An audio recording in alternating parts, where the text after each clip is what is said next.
Welcome to the Kindness Project, the podcast designed to share stories of kindness and share how kindness can make positive change in our world, one small act at a time. This week on the Kindness Project, we talk about viral videos, going live, and an interview with Tracey Walsh from the East End Community Foundation. Welcome to this week's Kindness Project. I'm joined by the man who coordinates everything but his socks. I don't know what that means. What does that mean? It means that you have control of everything and you're always wearing odd socks. I do wear odd socks quite a lot. I'm joined by the girl who, if she was a viral video, she'd either be the Harlem Shake or cats playing pianos. It's Charlotte Dames. How you doing, Charlotte? Why the Harlem Shake? Oh, have you ever seen the Harlem Shake? Yes, I love the Harlem Shake. It's hilarious. I think you're like the Harlem Shake because one minute you're quite serene and then suddenly you're boom, boom, boom. You're like, surrounded by people. Yeah, you're surrounded by people. So I think you're either cats playing pianos or the Harlem Shake. Why cats playing pianos? Don't know. Just because it's my favourite viral video, to be honest. And no, I like the. You're one of my favourite people. That's why. No, I like the video of the dog, and he goes, "Love you." I haven't seen that. Oh, no, it's adorable. A dog that goes, "Love you." Oh, right, okay. So you'll have to show me that. How are you doing this week? Not bad, not bad. Should we just share the embarrassing story of why we had to restart the podcast? You'll notice, or you won't notice if you're listening to this on the podcast, but you will if you check out our YouTube channel, that this is the first introduction for the podcast we've recorded for video. We're recording it at home. What a lovely wall. Nice blank home-based wall. We're recording it at home. And you can probably, if you're listening to the podcast really closely, you might hear the dog in the background. Now, it's been quiet at the minute, but he did bark. And I made the comment, Charlotte, doesn't he realise we're recording a podcast? Why is the bog barking? Now, I don't know whether that makes any sense at all. It obviously doesn't. But I just called the dog a bog. And he was darking. So that was a good start to the podcast, wasn't it, Charlotte? Yep. How's your week been so far? Not bad, but it's only Monday. It is only Monday. And what do you think the rest of the week's going to be like? Meh, bit of rain, bit of sun, bit of cold. Okay.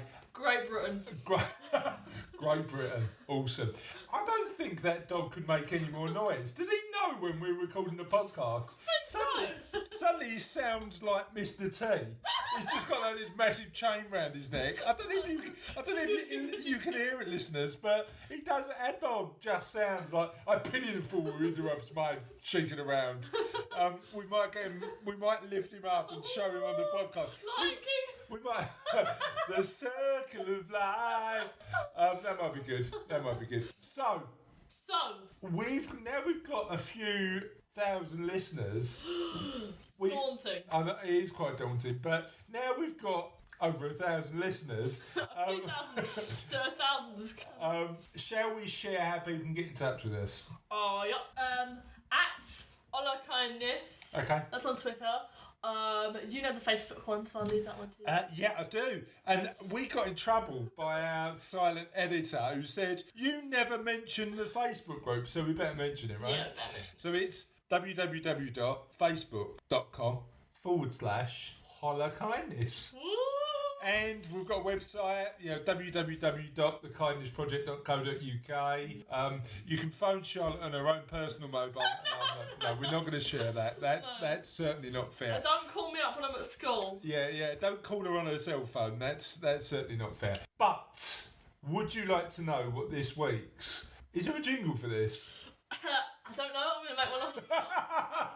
Go on and do it. Question of the podcast. It's not bad. Not enough coffee in that particular intro, but we're working it. We're working it. Oh God, for your, I was just clearing my throat.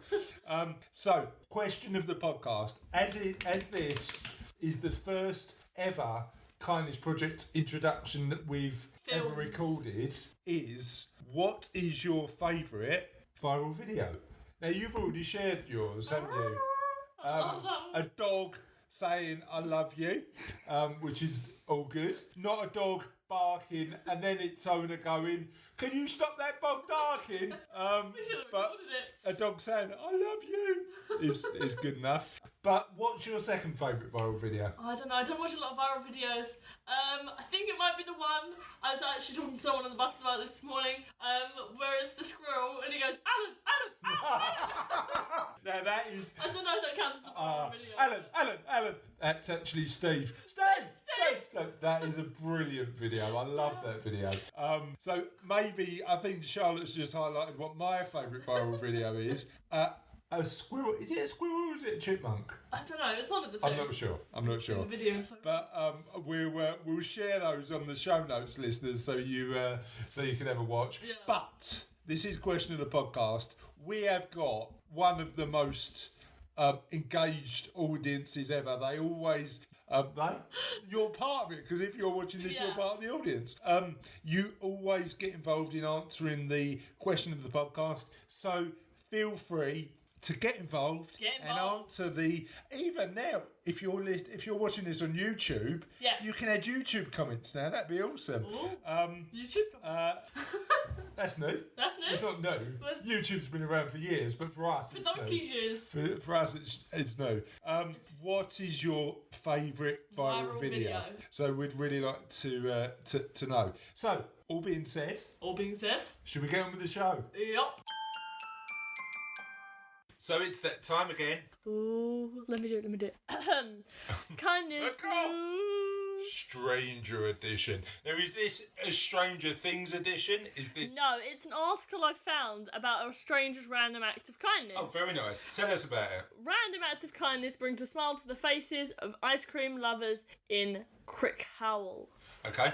A random act of kindness and a dollop of something cold and creamy put the spring in Crickhowell's step last Sunday when visitors to the town were treated to lashings of free ice cream. Oh, lashings, that's a good word. I know. That's a good description for ice cream as well. Lashings of free ice cream, I like that. Free ice cream, you scream. How so? Well, it was all... Free ice cream?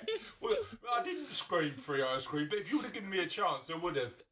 Say that again. Free ice cream, you scream. Free ice cream! How so? Well, it was all courtesy of a stranger's philanthropic gesture. I like that word. Oh, I like Last week, a mysterious... gesture or philanthropic? Philanthropic? Is it as good as lashings? I think they work equally well together. We are. I think we're coming up with a future question of the podcast, as in, what's your favourite underused word? Philanthropic. Philanthropic is a great word. Yeah, these words are also underappreciated. Ooh, another one.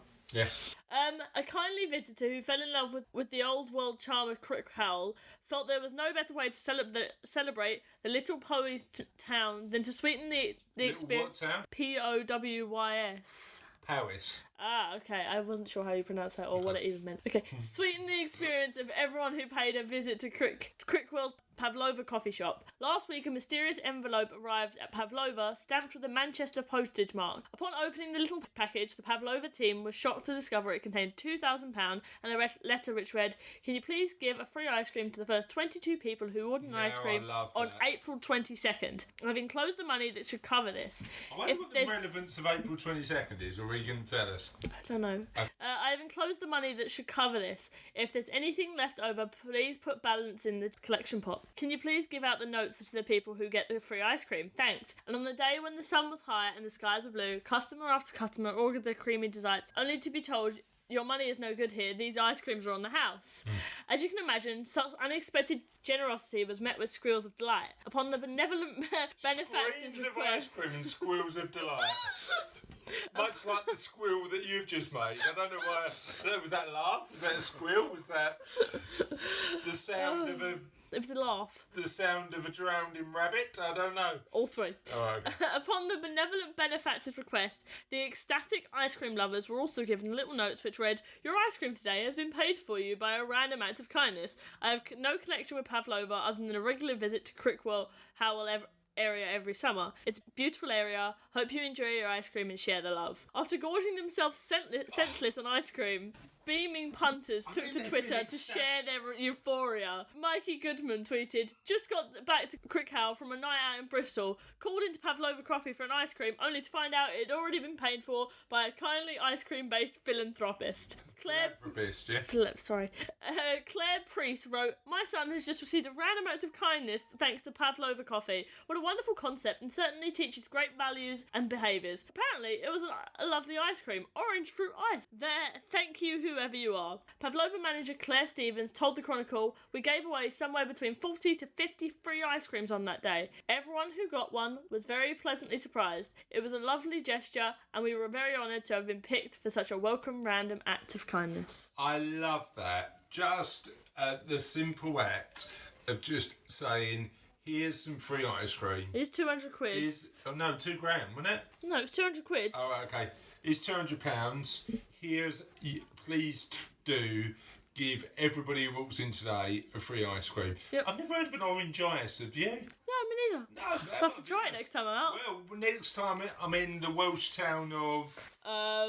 Crickhowell. Crickhowell. I don't know if we've offended all of our Welsh listeners by mispronouncing that. Sorry. We've already done that with a lot of Midlanders by going like that. Stop it. Oh, stop it. I won't do the Birmingham accent.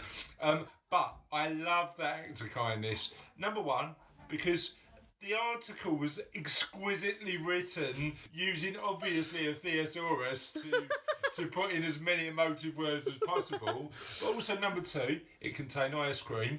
And number three, it was such a simple idea but gave people a bit of joy. What did you think of it, Charlotte? Oh, it's amazing. If I walked into a coffee shop and I went... You'd scream, you'd squeal, you'd be ecstatic.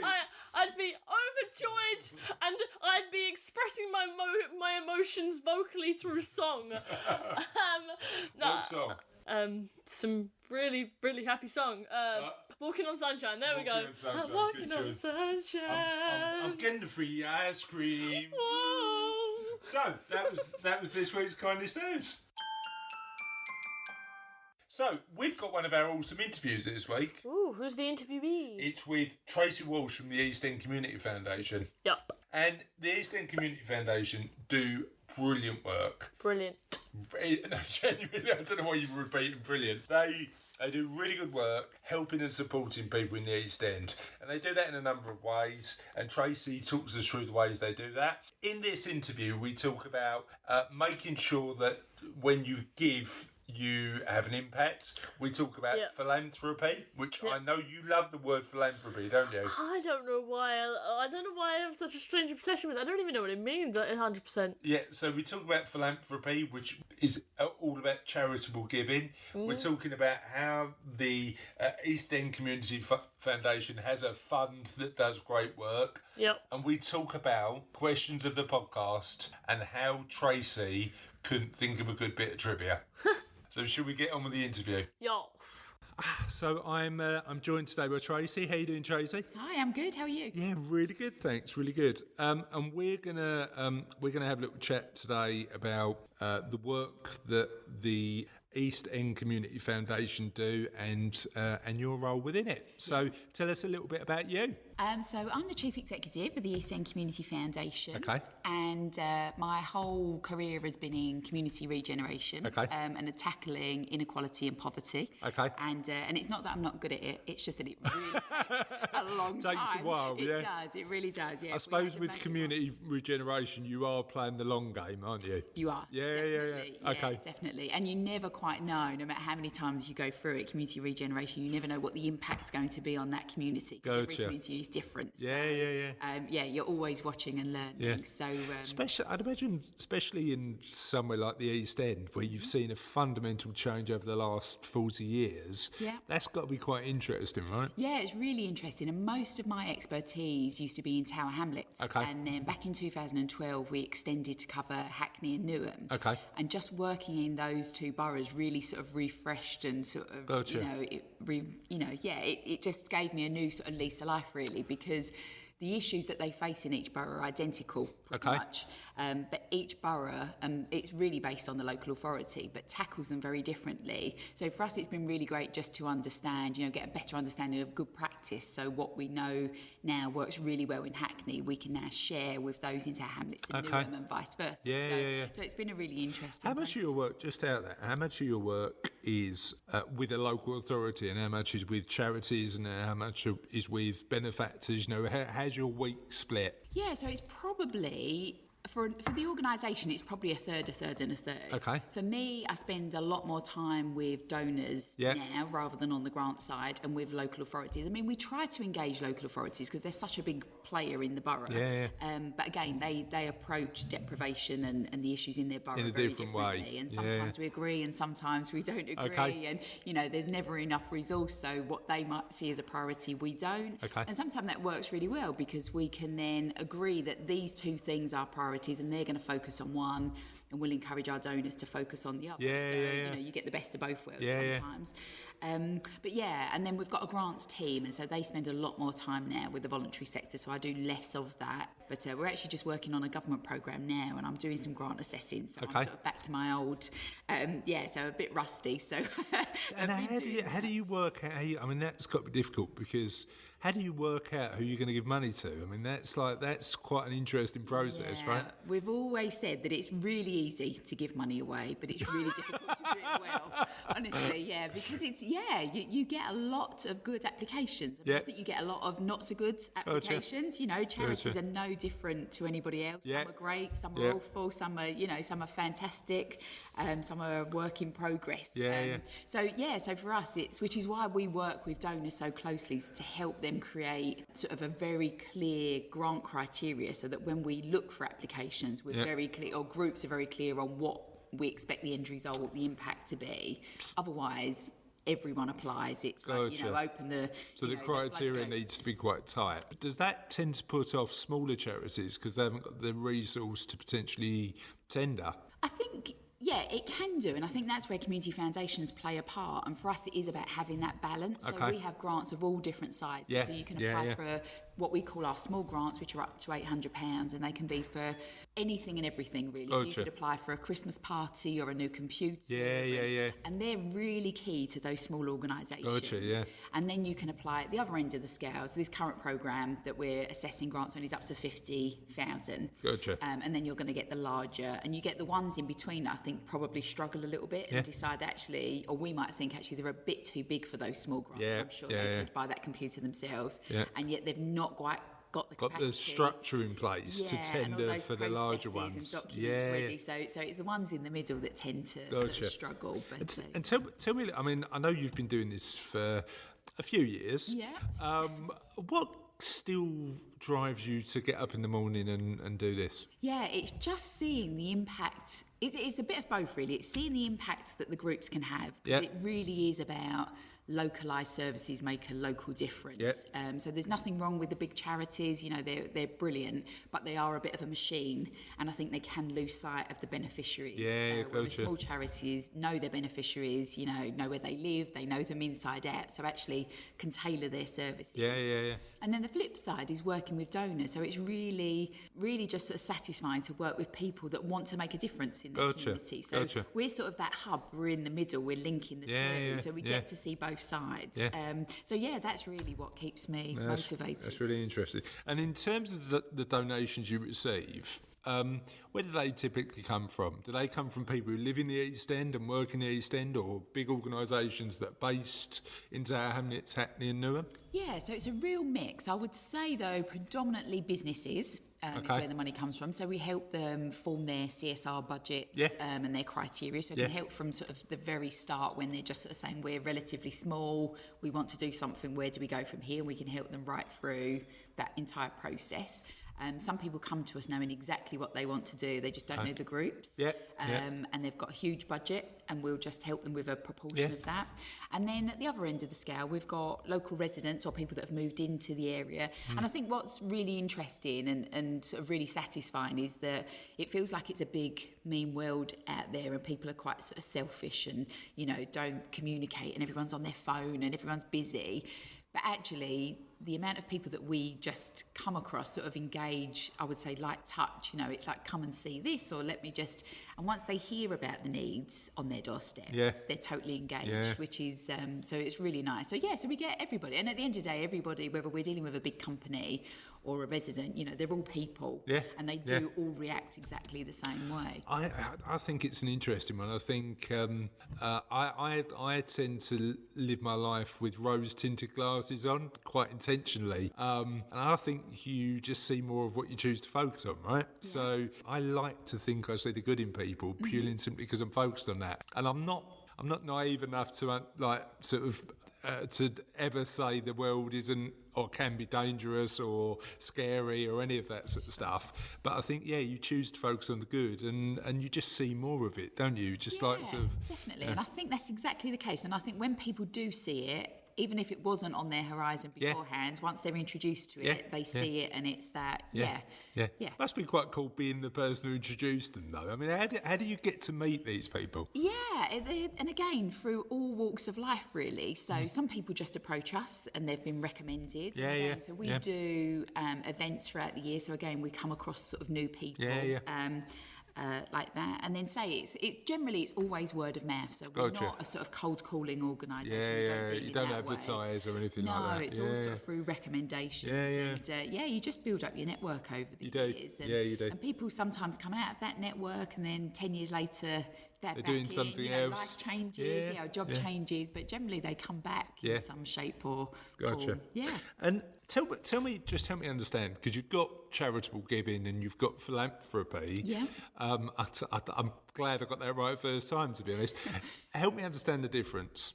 So I think there's charitable giving and philanthropy. The difference is, I think charitable giving tends to be a sort of a one-off.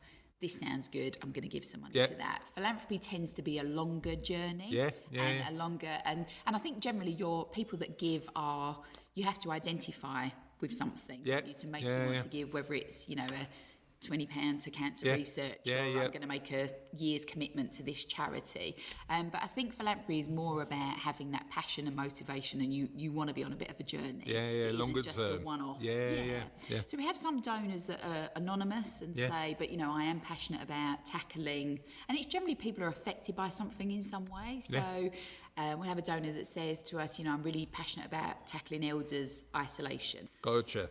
But he's a relatively young person, wants to remain anonymous, but there was a family member that I think he lost touch with. And then that they passed, he inherited some money, and then felt really awful about that and saying, actually, I just didn't really have a relationship with that person. Interesting. And so actually now I want to do something really positive. There's always a motivation there, isn't there? Always a motivation. So the other thing I was thinking about recently was how you illustrate value, because obviously in the charitable sector at the minute there's a lot of conversation around how you illustrate that the money's being spent well. How do you do that? So again, this is why we play a sort of more holistic role rather than just directing people off to let them, go and find their own way. So we'll go through the entire process. So we'll seek applications in from charities. We'll identify those charities ourselves sometimes and ask them to submit an application. And then we go for a full sort of due diligence process. So we'll check their accounts, we'll check out the trustees. It's a full process. And then we'll assess applications that qualify against other applications and look at value for money. Etc. And then we'll make a recommendation, or we'll sit down with the donor and say, look, you've got a budget of X and you can only afford to fund 2 of these, but here's 5. And let us talk you through and its pros and cons. And at the end of the day, decision's down to the donor in where they're drawn to, but they know that they've got, say, 5 quality applications and they can't make a wrong decision. Anyway, they're going to get a good quality outcome. And it's the one that resonates the most. That often, I'd imagine. Exactly. So we could assess something and say, personally, this is my favourite application. But you'll talk to the donor and they'll want something completely different, because actually there's something that in that application that just resonates, just triggers something with them. So And tell me a little bit. I know you run a philanthropy. I'm going to take that word out of every single we keep saying what other word we use, because they're exactly the same. Exactly, philanthropy. Tell me, I know you run a philanthropy, and I've said it way too much now. Club. Tell me a little bit about that. So the club is more about, so people come to us looking to donate at various levels, right? So you don't have to be a millionaire to be a philanthropist. It's based on what your means are and what you're passionate about. So don't think if you've got £1,000 to spend or, less, that you can't be a philanthropist. Like I say, it's about that journey and about being focused on what you're trying to achieve. So the Philanthropy Club is about one of the things that we've been doing a lot more over the last couple of years, because deprivation is so high in the East End, is that our average grant size is around about 10k, and a lot of donors we speak to don't have 10k to give. And so we brought a number of donors together just to say, how about if you collectively supported something? And so the Philanthropy Club was sort of born out of that idea. And so now it's £1,000 a year, of which 50% gets spent immediately, collectively, with the other donors, and then 50% goes into an endowment that we're currently also giving 50% match to, just to confuse the 50%. And so that we're creating that permanent legacy. So long may it continue. Money will come through and support, and it's generally looking at supporting those small organisations. So it's a pooled group of money where people can start that journey of philanthropy. Literally, I'm going to ban that word. I know. I'm used to it now. I think I've practised it enough, to be frank, to do it okay. To pulling that element together to deliver a result, that makes perfect sense to me. One of the things that always, and I didn't give you this question because it's just sprung to mind, but one of the things that always intrigues me about the East End, because I'm from the East End too, is that line between rich and poor. So you look at somewhere like Tower Hamlets, on one side you've got Canary Wharf, and on the other side you've got areas of real deprivation. That always seems a bit of a dichotomy to me, in terms of just having one area and you can cross the street and find people who are living ultimately a completely different life. How do you cope with that change? I mean, it's an interesting one. And it really is such a stark contrast. So, and even if you take Tower Hamlets as an example, Tower Hamlets or Canary Wharf is the largest economic sort of powerhouse in Europe, the financial sort of backbone of the country, really. And like you say, literally across the road is some of the highest levels of deprivation. I mean, one of the wards opposite has got the highest level of poor health in the UK. We've got the highest level of elders isolation in Tower Hamlets, and also the highest level of child poverty. In Tower Interesting. Hamlets. And literally opposite, is these sort of big corporate institutions, and they've all got big programs to invest back into the community, and again, it's part of this message to try and get them to work together, because I think what we have at the moment is a bit of a sort of scattergun approach where they're all doing their own thing, but what it really needs is a concentrated effort to be able to change someone's life. But I mean, there's lots going on, and I think in a way, I know this sounds a little bit mad, but there's so much going on that I think if you're on the deprived side of the road, it can be a little bit overwhelming. So those buildings are really intimidating. I think there's a lot of assumption that that's just not the world for me, which is wrong, I think. But, I think there's that general sort of, I don't go there. And then I think, it's such a fierce, competitive sort of employment market.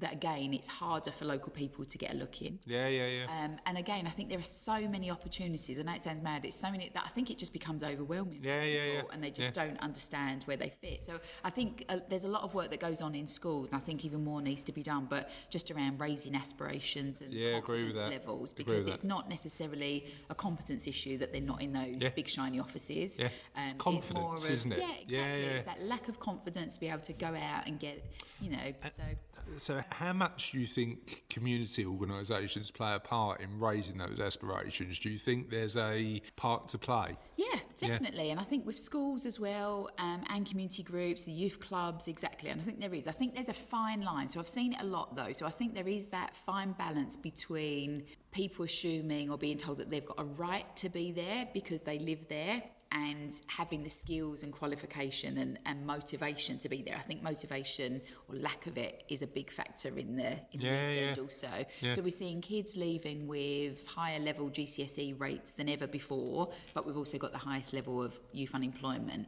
And it's that gap in the middle. So yes, they're better qualified, but they just aren't ready for the world of work. So there's a huge piece to be done. In what way do you think? Where's the It's gap? just those soft skills and those employability skills. Yeah. So that sort of timekeeping, attitude, all of those type of things that an employer wants the person to hit the ground running. That's what those young people are lacking. So there's definitely a part for voluntary sector and schools to play. But I have also been in schools where they're saying to young people, you know, you have a right to work on canoe. And it's like, no, nobody has the right. You have to work really hard. You have to earn it. You have to work really hard to get there. And I think in this day and age, young people with the internet and, you know, celebrity magazines, everything's about instant win and, you know, I want everything right now. And I think they're struggling with that. They actually have to work really hard and have to go through these steps. I think they're missing that in this instant. So it's really interesting because I'm reading a book at the minute. I'm normally reading a book, to be frank, but I'm reading a book at the minute about emotional intelligence and actually thinking about the skills you need for the workplace. Certainly, academic abilities is one part, but just having the emotional intelligence to know how to react to certain scenarios is massively underrated, right? And the other book that I read recently that applies to that is a book called The Marshmallow Effect. Have you ever heard of The Marshmallow Effect? So it's written by a guy, I can't remember the guy's name now. It's written by a scientist that wrote it years ago, and it talks about a test that they used to give 5-year-olds. And what they used to do is they used to put one marshmallow on the table and say, if you can not eat that in the next 5 or 6 minutes, we'll give you another one, and you get to keep both, and you can eat both. But if you touch it or eat it or taste it or do something with it, you're then in a position where you only get the one. And there's a really brilliant YouTube video where they've created this experiment from the 60s of just these kids sniffing it and like looking at it and turning away and stuff like that. But the interesting thing is, because they did Walter Mischel's the scientist's name. But the interesting thing is, when they went back 30 years later to these 6-year-olds, the ones that were healthier, happier, more successful were the ones that could delay gratification and not have that marshmallow compared to the ones that could. Interesting. And again, the book's fascinating because it talks about the fact that that's actually a learned skill. So you can learn that skill of understanding. It's like what you said about development earlier. You've got to play the long game, haven't you? You've got to do stuff now where it might not get an immediate result, purely and simply because you want to benefit in 5, 10, 15, 20 years' time. How do you explain that to kids? I don't know. I know. Like I say, I think it's really difficult. And I think that is part of their frustration, is that because, you know, there are so many people looking for jobs now, you know, it's not, or if you do, and I think that's what they've heard, isn't it? You know, if you do this, if you know, you study it hard, if you go to university, there'll be a job at the end of it. And there's not. That's the start, think a lot right? of young people are saying, so I've done all of that. Now where's the reward? You know, it's like, oh dear, no, it's a longer journey. You know, so I think they're not entirely convinced. But yeah, I don't think there's an answer to it. I think you do, and I think that. But you're right. I think that, you know, this marshmallow sort of experiment type thing is exactly that. I think you have to build resilience as well. You do. And it's not just about because you got a no. Oh, the world's falling apart. And I just won't do anything. Then it's like, no, actually, like, you know, get back on the horse. And, you know, try again. And it will pay off eventually. You know, and in fact, we've worked with some people that, you know, they've required a lot of sort of intensive support, but they were sort of people that you could have easily said at the beginning of the process, oh dear, like, I don't know if this is going to work or not. And actually have gone through, in fact, there was a young woman who had 2 young children, and we developed a programme called Community Self-Help. And we really believe in that as well. So we do tend to empowering people within, people that do really want to make a difference. And so, and we developed this program, and it was funding post jobs for 12 months to train people to be community development workers. So it was to be able to work with a charity, to work within the community. Awesome. And the charity had to devise a job description, so it was a real job. And it was young people, or it was a mix of ages actually, but predominantly young people coming through. So their post got funded for a year, and they had to work towards this job description, and at the same time undertake a college programme where they got a level 3 in community development work, something like that. And there was a young person, and and she was really trying. She was really trying hard, but she had 2 young children. She was single parent, and she was saying like life's just too hard. Like if I do this and this benefit gets stopped, and then if I don't get that benefit, then the rent doesn't get paid, and in which case I'll be in arrears, and then I've got no money for childcare, in which case I can't work anyway. And so we worked really hard with her and spoke to Job Centre about it and tried to pull as many strings as we could to make sure that she stays in this role. Because those short-term drivers are difficult to avoid when you're in that position, exactly. right? It is a really sort of vicious circle sometimes. And but anyway, she stayed the course. She got a qualification which allowed her to go on to a university position. And again, we found her a funder that would fund her university sort of process. Anyway, she stuck with it, and at the end of it, she's now a qualified social worker. Love it. And this was a person that left school with no qualifications. And so she did require a lot of support. But again, it's just knowing the right place to go as well. So there are loads of charities that are doing how many people give up because they don't know who to speak to? You know, it's about that network, isn't it, of having people you go, actually have a chat with so-and-so about this, because they can potentially support you with it. And that's why we say to a lot of young people as well, that's what, compared to, say, someone that might have gone to a grammar school or gone on to university, compared to someone that's just come out of an East End secondary. There's nothing wrong with East End secondary No, there's not. But what they lack is that network. And again, so going on sort of courses, going to different places, just building relationships, a little bit, and speaking to new people.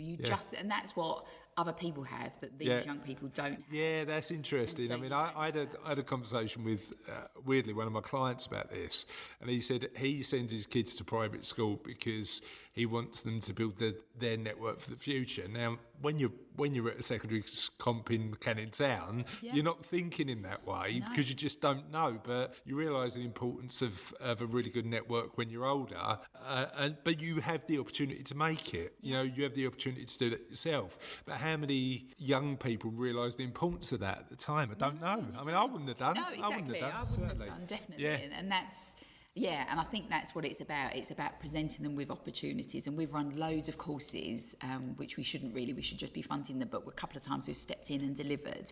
And what we've always said, we've said to them, you know, we'll open the door and get you in, but you need to demonstrate that you're worthy of staying. You know, so we can only do so much. It's down to you to deliver. But absolutely. they need those door openers. That's the difference, I would say. Just opening the door. Yeah. I love that story about the girl who started along the journey, found it tough, but sort of fought through. What other stories do you really like that you get to experience through your work at the East End Community Foundation? Yeah, I mean, there are just so many. I mean, elders isolation is a big thing for us at the moment that we're looking to tackle, because, like I say, it's 1 in 2 into our hamlets experience isolation. So loneliness, all of that. And so we run different initiatives and we fund different initiatives. So sort of luncheon clubs, and we do this Christmas food bag appeal. And a lot of that is literally just door knocking and having a chat with someone. So the older person is definitely grateful to get the bag, but really they'd much rather have just a half an hour conversation with you. But so from that, it's been really lovely that we've got some people calling us back. So this older guy, Jim, called and said, I just want to say thank you for the bag. Thank you for the bag. It was lovely, and the lady that delivered it was marvellous, and I had a really great chat with her. And then 2 days later, Jim rang again. We had exactly the same conversation, and then a week later he rang again, and we were sort of saying, do you think maybe he's... I don't know, do you think so? Or maybe he's got dementia, maybe he's not realising. And he was just lonely, right? And in the end he said, I just want And so we said, you rang yesterday, and he said, no, I know, but it's just so nice to have a chat with someone and blah, blah. And then we said, well, let us tell you about some of the luncheon clubs, and we're going to deliver you a leaflet. Great. And then he rang back and said, am I old enough to go? Because I'm 90. And we were like, you're definitely old enough to go to a luncheon club. It would have been quite funny to say, actually, the age limit is 92 to 93. So not yet, so Jim. Unfortunately, Jim, you're on the waiting list. You're nearly there. We're going to open one for ages 88 to 90, and you might be a veteran in that one.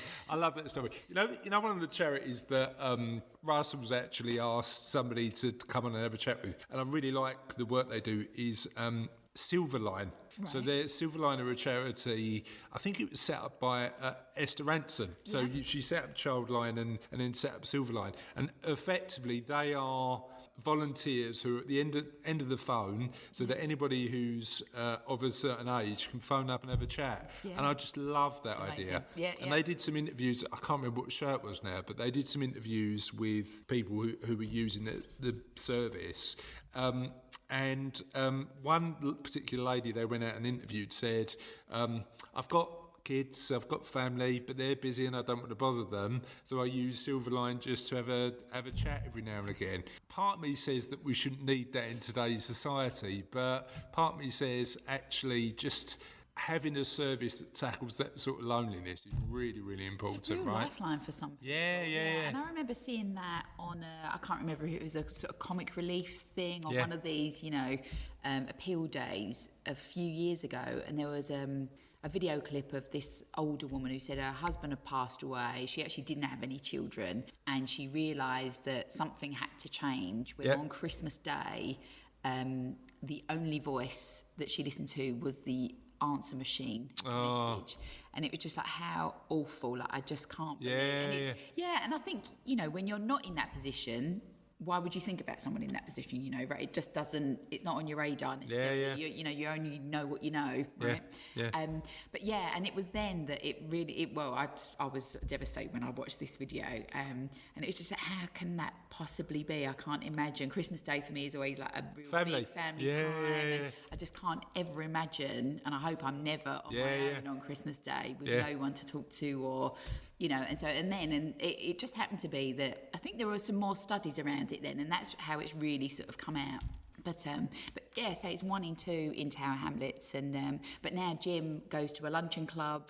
He's got friends. We organise, we fund some day trips. He goes on the day trips. And again, he's saying, and there are other similar stories. There was an older woman that we got engaged. I can't remember how we came across her, but we sent her to one of the luncheon clubs, and we were down that day. It was her first day, and we just happened to be there. And she was saying that she didn't really see anyone. The lift in her block of flats had been broken for 2 weeks, so she hadn't been out for 2 weeks, and all of this sort of stuff.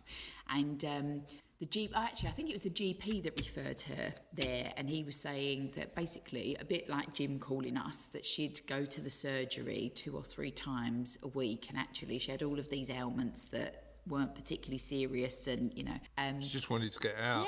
And then we saw her, I think it was something like 3 or 4 months later, and we said, how are you? And she was like, I'm having a marvellous term, this is my new friend, and she was introducing us to people. And then we just said, because we assumed that she'd realised why she was going to the GP, we just said, so when was the last time you went to your GP? And she looked genuinely sort of confused and blank about why we were asking, and she said, I haven't been for about 3 months now, and blah blah. And we spoke to the GP, purely and he said it's exactly that. I think she was just lonely, therefore she was overthinking things. So she had one ailment after the other. And actually, now that she's got this other intervention, where she's got friends, she's getting a hot meal, all of those things. Actually, she's just not worried about those things anymore. Gotcha. It's really great for sort of mental health. But that self-support thing, I mean, how many people sit in their own homes and without that reach out would stay there, that don't realise that there's other people that they can support and can support them doing that. Exactly. I mean, it just seems completely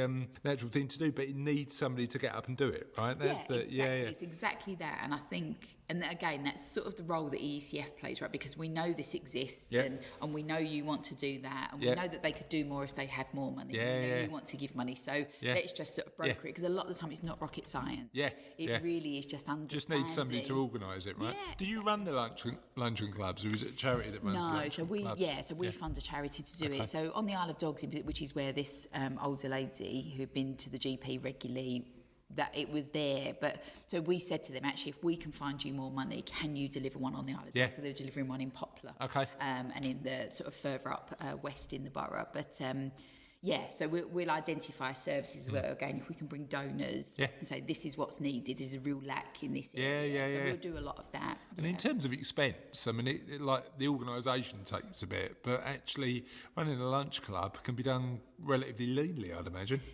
I think, this luncheon club now actually, so went from 0, I think there's about 40, 45 on a regular basis and it's grown into, they now call it a healthy living club. So they arrive at, I think it's 11 until 3, so they have their hot lunch in the middle, but then they break the hall into sort of 4 sections where one lot are playing games, board games. Oh, awesome. One are doing... So there's a few activities. Yeah, and history project. The other lot are doing armchair exercise. Okay. And they get to rotate and move around. And yeah, so it's really great. But I think that costs under 10k a year. Yeah, to keep 40, 45 people. Seems like decent value. Yeah, definitely. So what's the future hold for the organisation? Well, so I think definitely to grow, because like I say, I think the more people know about us, the more people are looking to get engaged. And on the flip side, deprivation isn't really changing at the moment, so we want to make some real inroads there. And then again, I think it's a lot more of this collaborative work. So we've set up one for Newham, which is called Newham Giving. It's a collaborative fund that's addressing holiday provision for young people to keep them engaged and reduce ASB in the area. We're going to do something similar in Tower Hamlets, and there will also be a similar in Hackney. They'll have different themes. So we think in Hackney it's going to be mental health, because they've got one of the highest levels of acute mental health in the UK. Into Hamlets it's probably going to be youth unemployment. So and is that focused on the pertinent challenges in that area? Exactly. Okay, interesting. And also slightly directed. I mean, we'll always work on where the needs are, but we'll also be slightly directed in what donors want. Okay. So if we said, say, Hamlet's got one of the highest levels of, elders deprivation, which it has, but from a corporate point of view, they're not really interested in elders. Their focus is really on young people. Okay. So we'd have a bit of a challenge there. So we'll work with other donors to do something around elders. But actually, we think there's a really great opportunity to bring those corporates together and get them to focus on youth unemployment, because they're all doing it individually at the moment, but aren't seeing the impact and that they want. And as corporates, they just don't have the necessarily sort of the mechanisms in place to be able to monitor impact and evaluate which we can do. And we're saying, actually, if you come together, we've got a much greater chance of achieving so economy of scale, change. Bigger budgets, but also a more focused approach in terms of adding value. Yeah. Why do you think deprivation's not changing in the East End? So I think partly because of the regeneration, gentrification, all of those things that are going on, in that you've got a fairly transient community. So I think those that are considered, they don't necessarily consider themselves, but are considered deprived, when they start to move themselves up the scale, they want to move out. Gotcha. They see that they want to move on to better things, but then, say, in that social housing, the next family moves in that may be unemployed, doesn't speak English. So it's a fairly sort of cyclical sort of process. So things might be changing. I do think things are slowing down because, and again, you used to get a lot of which again is definitely slowing down, so more sort of professional couples moving in. There's lots of flats, apartments, but not many family homes. So again, so they might settle down, have children, would look to move out of the area to move into a family home, or because they don't think the schools are good enough, so they'll move on, and then you just get another professional couple. I mean, it all just keeps rotating. But I think now they're building more family homes, education's much better. So I think people are staying longer, so hopefully that sort of transition. And it does need a joined up approach, right? It needs everybody to talk together. Exactly, yeah. So I want to talk about how people can find out a little bit more about you, so we'll do that. But one of the things we do on the podcast is we do a question of the podcast, which isn't kindness related, but is just about all sorts of different stuff. And we never tell anybody that they're going to do this before they do it, because we want a really honest reaction. So let me give you a few. None of it's too scary, Tracey, so I won't worry too much. But one of the questions that is the most contentious that we've ever asked, and we asked it on podcast 2, so this was ages ago now. What's the best use of an egg? Is it an omelette? Is it boiled, or is it Cadbury's creamed, or is it something else? Oh, it's definitely an omelette for me. Oh, see, I love an omelette. Yeah. Omelettes are good, right? So I'm not a chocolate fan. Okay, cool. So definitely scrap that one. Okay. Yeah. What would you have in your omelette? Cheese and spring onion. Oh, spring onion's a good choice. So I normally go for cheese and ham.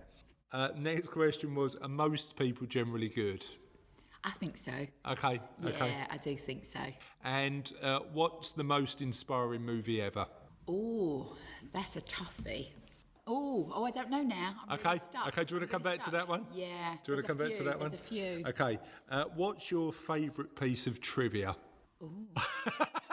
I should have prepped you. All of these deprivation facts and figures that I'm giving you. I don't know. I mean, maybe it's in my sector still. Yeah. But there are about 180,000 charities in the UK. Blimey. That is a lot of charities. Yeah. How many of those are big and how many? I mean, it's got to be loads of really tiny little charities, right? Yeah, there are lots of tiny. So you don't have to be registered on the Charity Commission until you've got a turnover of 10k or more. Okay. So, I mean, it still means you're tiny. Yeah. But like I say, it's a lot of those really tiny organisations that may be the football clubs, the scouts, all of those that are doing really great sort of community-based stuff. But they're not formally registered as a charity. So I think you've got one end to the other. So I think you've got a relatively small number of really big charities. So your Macmillan, your Marie Curie cancer researches. And then you've got a lot of really tiny, and then the bulk are in the middle. Okay. So, so there's a lot. And it makes it tough for charities because, again, what they're not good at, they're good at generally, not always, but they're good at their service delivery. But what they're not good, and they're not focused on profile raising. Yeah, marketing, which is where fundraising. The cancer researchers of the world take over because they've got a huge, team of people dealing with that. Whereas the small charity across the road that might be a self-help group for people with cancer. Run on £500 a year, and so. See, it's interesting because I was talking to somebody from a local charity the other day, and they were saying that they've seen a trend in the other direction since. It's awful stuff, but since Oxfam had the really negative publicity, and actually their trend has been towards more people phoning up and saying, I want to see where the money goes. I want to see the real, true impact. Now, that's a story that I had from talking to one person, but it's interesting how just in one small charity it's seen that trend. I don't know. And I think it's a natural question, though, right? You give to. I think a lot of people used to just give to charity and not think about it. It was just felt like the right thing to do, and there was no. And then I think when you get these sort of things are being exposed, it makes you question. Yeah. And like I say, charities are no different to businesses. Yeah. They're just run by people. We're all the same. So some are brilliant, some are not so brilliant. And I think it's just natural. I think with things like Oxfam and then Kids Company, that it just leads you. But like I say, I think they do tend to be the bigger. Yeah. Because they become machines. It's a process. It becomes a bit more corporate, doesn't it? It's less personal. So you tend not to get that with the small good management and poor management happens in every single organisation in the world. It does. It does. Okay, so you're really good at answering the charity-based questions, but Tracey, you let me down on the movie. You let me down on the movie. You know what I want to say? I want to say The Blind Side. That's a good film. That is a really good film. Is that Sandra Bullock? About the American football player? Yeah. That's a great film. Yeah, it's a really great film. I like that one. Yeah. Ready for the next one? Oh, yeah, go on. So what ancient civilization would you go back in time and visit? Oh, you know what? I want to say the Romans. Okay, why? I don't know why, actually, but that's definitely what just jumped into my head. I was thinking, definitely not Egypt. I've been to see the pyramids, and when I got there, I was a little bit like... underwhelmed. Yeah, I was. So I don't want to go back into any of that. But so no, I think the Romans. I think the sort of infrastructure that they built, all the roads, all of this sort of getting us going. So I think for that. What did the Romans ever do for us? They did the roads and the aqueducts and sort of everything. Not much. Some stuff for us. But Rome is good. We've had a few comments on that. We had Rome, Greece. We had sort of some Norse stuff, and then one person we asked, and we do ask listeners as well to sort of to give comments in, said the 60s, and his validation was that must be ancient because I remember it. So apparently that's fair enough. Thanks for that comment, Chris. I appreciate that. The next one, and this is our second most contentious question we've ever asked. What's the best biscuit? You know what? We have this debate in work all the time. So for me, it's a shortbread. I love a shortbread. Shortbread was a popular answer, by the way. Yeah. Someone in work the other day said, they were really moaning, rummaging through the biscuit tin and said, can we not get some more exciting biscuits? And I said, what biscuits are there? And she said, digestives. And I said, more exciting than shortbreads? Yeah, I'm not sure. I said, so what's really exciting then? She said, rich tea. And I was like, please, come on. Like, that's bland. The opposite end. That's bland. the opposite end to exciting. You don't put rich tea. If she said hobnob, I could see the argument. Or a cookie, but she said, no, what about rich tea? And I was like, no, boring biscuit. No, that is not exciting. No, I'd ban all rich teas from the office, to be honest. I would too. And so that was our second most popular question. But our first most popular question, we asked it last week, and it's incredibly popular. Who's your favourite Muppet? I'm going to have to say Miss Piggy. See, nobody said Miss Piggy. Oh. No, we had Animal came up a lot. Right. Beaker came up a lot. Beaker came up a lot. Is that right? The chef came up quite a decent amount. But loads of people went for... Gonzo had a couple of votes. I mean, he was like sort of Fozzie. So Charlotte's favourite was Fozzie. Right. And then loads of people went off kilter and picked Sesame Street characters. And we had this debate about whether... No? I don't think it's Sesame Street. No. Well, it's Jim Henson, so they sort of like merged it, and it was like the Count and Big Bird. I'm not convinced that's right, but anyway. So thank you for answering them, and apologies for keeping you on the spot. But I'm with you. Like biscuits, let's go shortbread all the way, right? So where can people find out a little bit more about your organisation? Yeah, so they can take a look at our website, which is just eastendcf.org. Okay. They can follow us on Twitter. Okay. And we're just out there doing our stuff. Cool. And what we'll do is we'll put loads of links on the show notes so you can find out what the awesome work that Tracey and the East End Community Foundation are doing. So thanks for your time today. No, that's fantastic. Yeah, thank you very much. Fantastic. Really enjoyed it. So what did you think of the interview, Charlotte? Good. Did you enjoy it? Yes. Now, I did see Tracey recently. We recorded the interview quite a little while ago now, but I did see Tracey recently because East End Community Foundation did an event, and the event was to celebrate the fact that during the previous year they'd given away £1 million. So out of the money that they look after and manage for donors and invest on donors' behalf to create this fund that they give away, they'd actually given away £1 million, and that's a lot of money. That's a lot of money, and it made a difference in people's lives. There's a really good report that I'll put a link to the show notes. Just slap on the website. I'll slap it on the website. I'll just slap it on the website. I'll put a link to the show notes just to show the impact that makes. However, whilst Tracey is really good at helping people, being kind, giving away money and making sure it's got an impact, she did share with me that she was a bit disappointed about the trivia fact she gave me. She wasn't too keen on it. So what tips could you give Tracey about good trivia? Okay, good trivia is when you've been on the internet for hours and you've only just found it. See, the thing is, Tracey's quite busy, so I don't know if she's got time to spend hours on the internet. The one thing you never do while looking for good trivia is search good trivia. Doesn't work. So if you want to find a good trivia fact, you don't search good trivia. No. How do you find good trivia? Well, you pick a specific subject that you want to know a bit of trivia about. You're more likely to find a nice, juicy bit of information that way. Gotcha.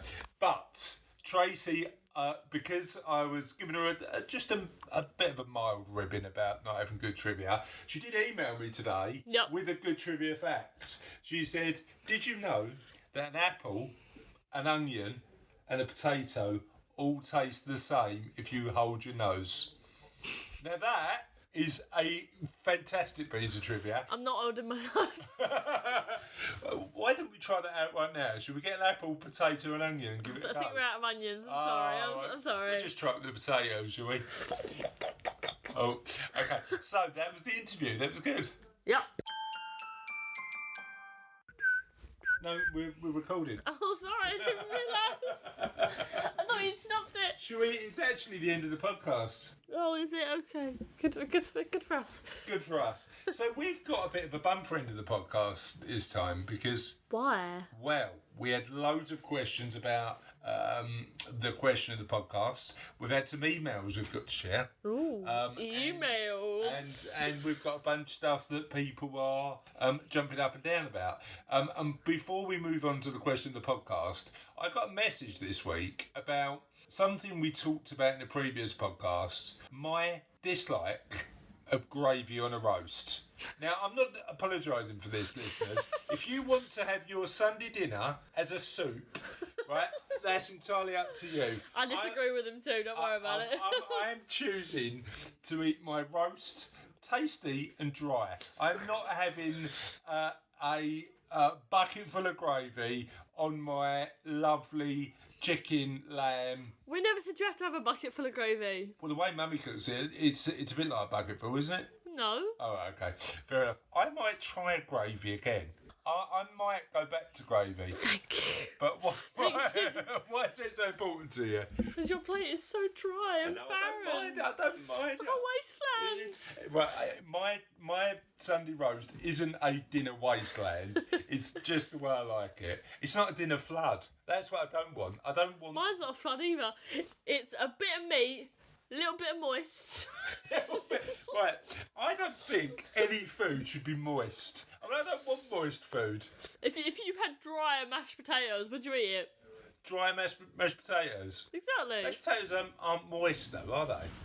They're soft. Anyway, we have been creating a bit of a challenge around whether we should have gravy, purely and simply because apparently not having gravy in a roast is a bit sacrilege. So, listeners, It is sacrilege. we want to hear your take on that. And I've got a feeling, Charlotte, we definitely talk about food way too much. Yeah.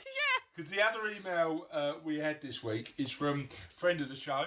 Who? John Boy Cook. Ooh. Who talks about the fact that one of our most contentious questions in the podcast we asked was about biscuits, wasn't it? Yes. And do you remember somebody said my favourite Jaffa biscuits? cakes. Yeah, my The Jaffa, the podcast debate of the century. Are Jaffa cakes biscuits or cakes? yeah. Ignore all those political podcasts and all those ones that discuss really sombre issues. We think the podcast debate of the century is a Jaffa cake A biscuit or a cake? a biscuit or a cake? Now, John has got definitive evidence about this, so should we talk about that? Yes. So, email from John. He started off with yo both for some reason. Not hi. Not hello. Yo, Just bud, yeah. yo both. On the Jaffa cake debacle. Oh, the great Jaffa cake debate-off. That's a show waiting to happen. The Jaffa cake debate-off. Legally speaking, Jaffa cakes are indeed a cake. There was a value-added tax tribunal in 1991 when the whole matter was decided legally. Basically, McVitie's brought a legal challenge to get them classified as a cake, as cakes, chocolate-covered biscuits are subject to VAT, and cakes aren't. So they wanted it to be a cake, so it wasn't chargeable to VAT. They even brought a giant Jaffa cake to the tribunal. I mean, that is just cool in itself.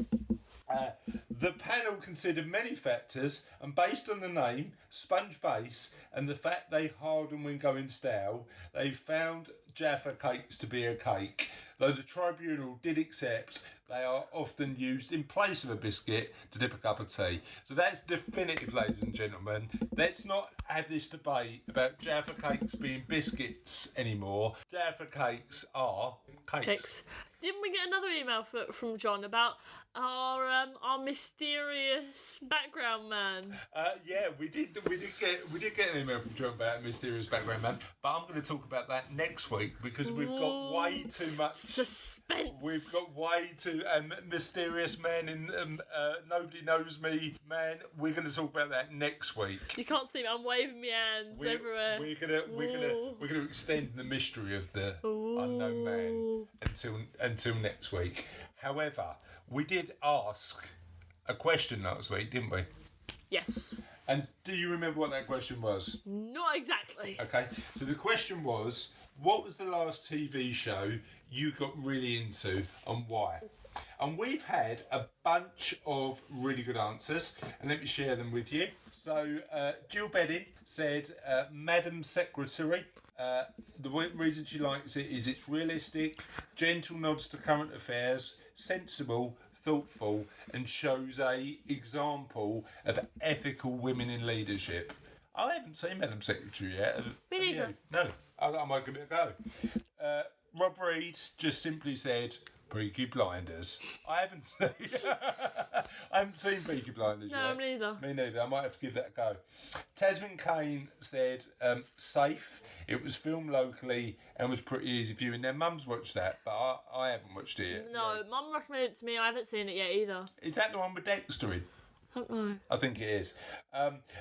Mikey really struggled with this question. Now, Mikey was the man who pointed out that gravy should be included in every roast dinner, and was really shocked that I don't have gravy. And he thought the question was too broad, and he said, "Can I have book adaptations? Can I have anime?" And I said, "You can have whatever you want, as long as it's not gravy related, because I don't want any more gravy talk. All right, I'm not having gravy." And he thinks that's way too hard to answer. Now, I don't know whether it's too hard to answer because he wanted to include a gravy related TV show, or it was just too broad. Too many animes out there. Gravy related? Are there any gravy related animes? There's a lot of cooking animes that have like gravy in them. Justin Gaffney, friend of the show. Ooh, we've got a lot of those, don't we? Well, we've got a lot of friends of the show. The new Netflix Lost in Space. Oh, I haven't seen it yet. Because it's a brilliant and great. He likes it a lot, obviously. It's brilliant and great. Couldn't think of any more synonyms for that, mate. Brilliant, great, amazing, bizarre, astounding. Weird, astounding. It's good. All right, look, Justin, we know you think it's good. All right, it's a brilliant and great modernisation of this 1960s classic with clever references back to the original and subtle links, like to its young central character, Will having a toy robot on the shelf in his living quarters. That's the replica of the original show's robot. So Justin likes Lost in Space. Apparently he thinks it's brilliant and great. Louise McNamee, who we saw a couple of weeks ago, didn't we? Yes. Said Suits. And Tasman Kane also liked Suits. Now, I've never seen Suits. Me neither. But Meghan Markle, who is marrying Prince Harry, and as you listen to this, is probably already married to Prince Harry, was in Suits at one point in time. Before she was... You know, before this royal wedding debacle, I'd never even heard of her. I know, but she was an actress. Doug Bennett likes The Killing on Netflix. Gritty detective drama over 4 series. Try Taxi Brooklyn. It's not gritty, but it's a detective drama, and loads of people die. Taxi Brooklyn, is that an anime? No. What, Taxi Brooklyn? Is that on Netflix? Yeah. What's that about? It's about this woman, and she's a detective, but because of her reckless driving, her superior has told her that she's not allowed to use a cop car. So she uses a man from after she gets her car suspended, she uses a man who's like, he's really clever, and she gets him as one of her, like, what are they called when you have, like, informants in the city? Informant. She uses him as what do you call an informant? An informant.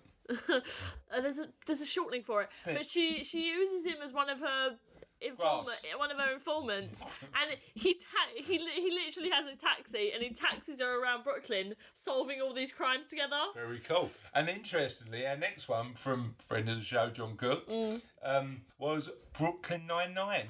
Now that's getting a 6th season. That's getting a 6th season, isn't it? Because that's so we like that. Friend of the show and nan of one of the podcast hosts. Oh, that'd be me. Not me. No, that'd be me.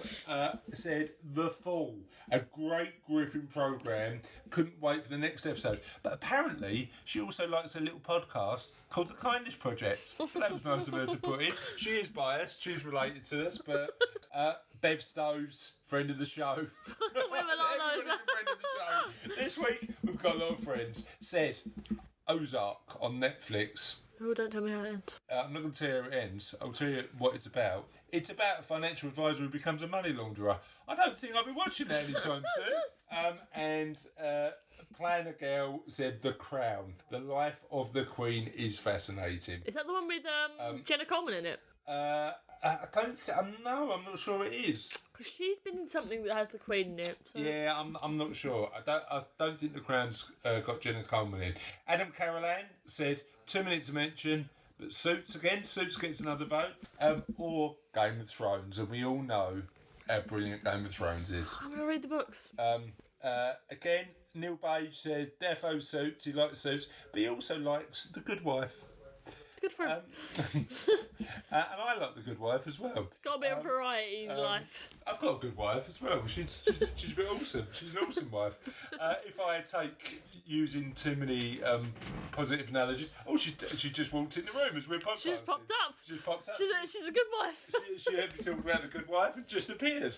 Are you going to say anything for the podcast? No. She's not going to say anything for the podcast. But she did make a comment on the Facebook comments group for the podcast saying she really likes Line of Duty. You guys binge watched that like there was no tomorrow. You had to buy the 3rd season. Line of Duty was incredible. And Russell, secret man, editor of the podcast, the man with only 2 names.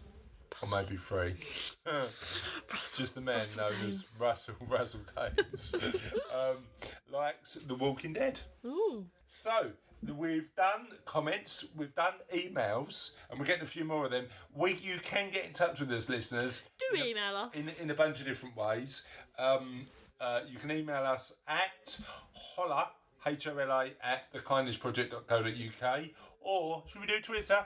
Hola. No! Hola kindness. With a H? With a H. With an H. Definitely with an H. I think it's with an H. H-O-L-A.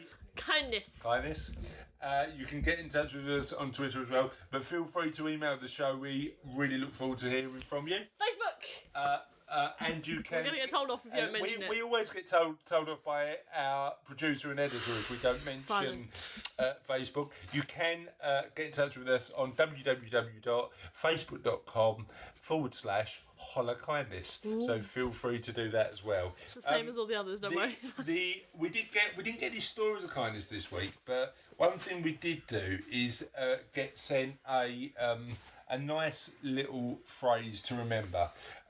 Before you speak, let your words pass through 3 gates. Is it true? Is it necessary? Is it right? Right? Fine. Go on. Are we going to get this phrase right? Can I just start again? Yes, sorry, it's just like I've heard it before loads of times. So do you want to do it? Before you speak, let your words pass through 3 gates. Is it true? Is it necessary? Is it kind? And on that note, listeners, have a great week and we'll see you next week. Bye.